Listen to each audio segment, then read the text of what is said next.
Hola a todos, yo soy Alejandra y hoy quiero hablarles de un libro que se ha convertido en uno de mis favoritos del año y quizás de la vida. Se trata de Pachinko, de Min Jin Lee, y más allá de la historia que les voy a contar, este libro me llevó a pensar en las raíces, en la identidad, el exilio, el dolor y también en qué significa pertenecer. Si te gustan las sagas familiares como yo, las novelas históricas o simplemente los libros que te dejan una huella profunda, este video es para ti.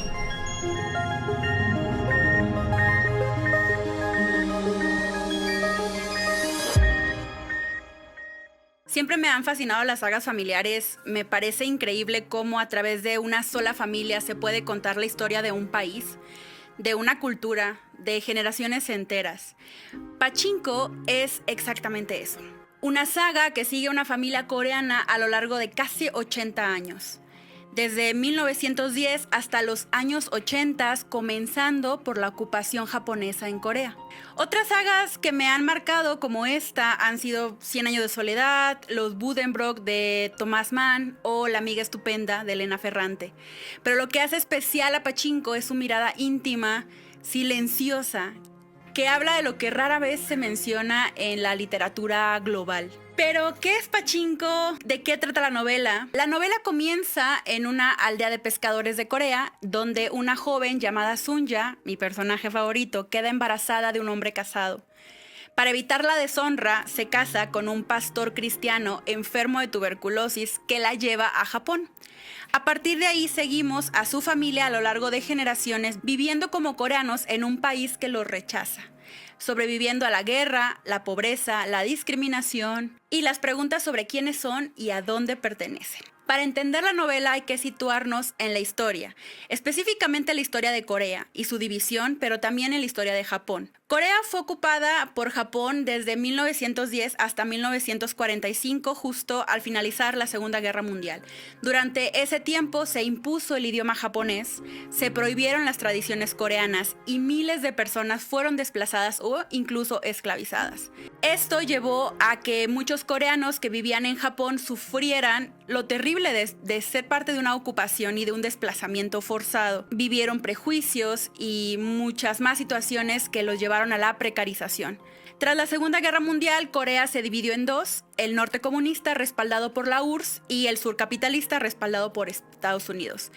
Esto llevó a la Guerra de Corea en los años 50, que terminó en un armisticio, no como un tratado de paz. Y hasta hoy Corea del Norte y Corea del Sur siguen técnicamente en guerra, pero una guerra muy fría, se podría decir. Los coreanos en Japón son llamados Zainichi y han vivido durante décadas como ciudadanos de segunda clase. No sé si hasta la fecha, pero al menos en la época en que se sitúa la novela sí. No tenían ciudadanía, no tenían, por lo tanto, los mismos derechos que los japoneses y no eran japoneses, pero tampoco eran coreanos porque eran personas que ya habían nacido en Japón. Entonces, realmente no pertenecían ni a Japón ni a Corea. Y Pachinko nos cuenta esa historia. En esta historia, Sunja es quien para mí es mi personaje favorito y es la base o el eje central, la columna vertebral de la historia. Una heroína idealizada de alguna manera porque es fuerte, pero también es muy vulnerable. Me gusta porque es testaruda, es callada y a veces simplemente lo que sucede con ella es que está sobreviviendo ante la situación que vive. Lo poderoso de ella es que encarna a todas esas mujeres que sostienen generaciones sin que el mundo les preste atención. Al menos en Pachinko, ella es esa columna vertebral que pareciera que no se toma en cuenta o que pareciera que los hijos y sus generaciones venideras no la toman en cuenta como debería de ser. Sin embargo, Sunja representa a miles de mujeres que han vivido en esta situación, específicamente de un desplazamiento forzado. También hay personajes masculinos que me gustan mucho, súper complejos. Isaac, el pastor, quien se casa con Sunja y quien para mí es alguien que se casa tanto con sus ideas que lo llevan a las situaciones terribles que lo llevan. Noah, el hijo mayor que niega de alguna manera sus raíces y que también por ser tan testarudo y por aferrarse a creer en algo lo llevan a otra situación. Por otra parte está Mosasu, que también es hijo de Sunja, quien nos da otra perspectiva sobre el negocio del pachinko. Cada uno representa una manera diferente de lidiar con la identidad, con el desarraigo y con el racismo.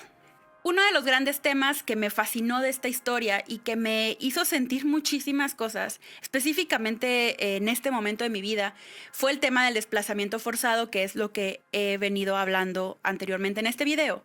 El desplazamiento forzado es lo que se le denomina a un desplazamiento de personas, familias, grupos, etnias que se ven obligadas a migrar o a mudarse a otro lugar por las situaciones que la guerra genera.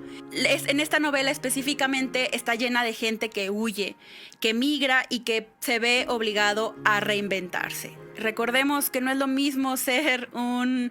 ¿Cómo le dicen los gringos a sí mismos cuando salen? Expats. No es lo mismo migrar de esta manera que migrar forzadamente. Entonces, esto me llama mucho la atención y es lo que me pega directamente, aunque conocemos los personajes, también eso está de un lado en la historia. Habla del peso de la colonización, no solo física, sino mental.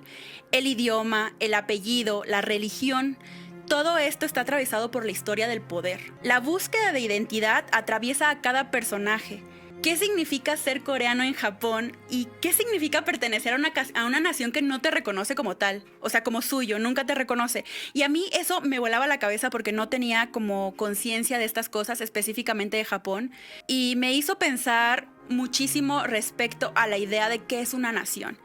Y aquí quiero traer algo que dice Min Lin-ji en el libro, que es citando la definición de nación de Benedict Anderson, en donde dice: la nación es una comunidad política imaginada, limitada, soberana, una fraternidad imaginada por la cual muchas personas están dispuestas a morir.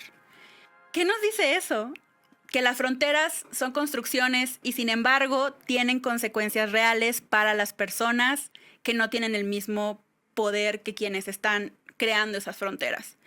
Es inevitable para mí pensar en Gaza, con los millones de desplazados que no tienen hogar, con los millones de palestinos que han tenido que buscar una nación que los acoja.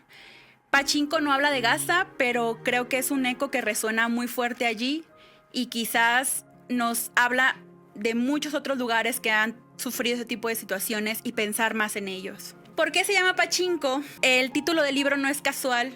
El pachinko es un juego muy popular en Japón, parecido a una mezcla entre pinball y tragamonedas. A simple vista parece que tienes control cuando estás jugando con él. Decides dónde tirar la bolita, pero en realidad el juego está diseñado para que pierdas.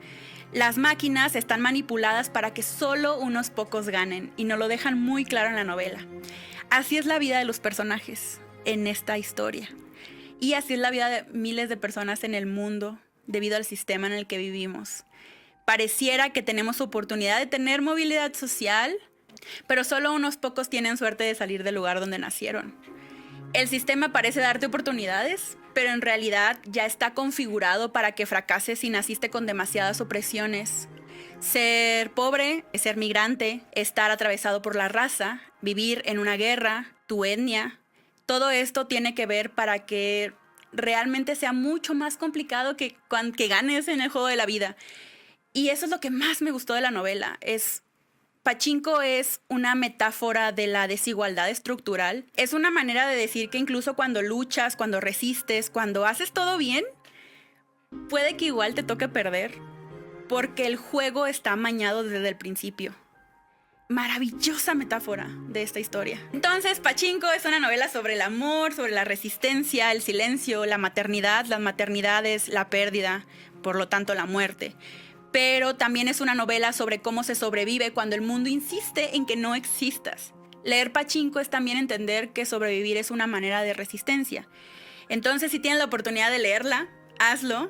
No solo es una historia cualquiera, es una experiencia que me parece muy bella. Gracias por acompañarme hasta aquí. Si te gustó este video, no olvides compartirlo, darle like, dejar un comentario si ya leíste Pachinko o si te interesan las sagas familiares tanto como a mí. Nos vemos en un siguiente video.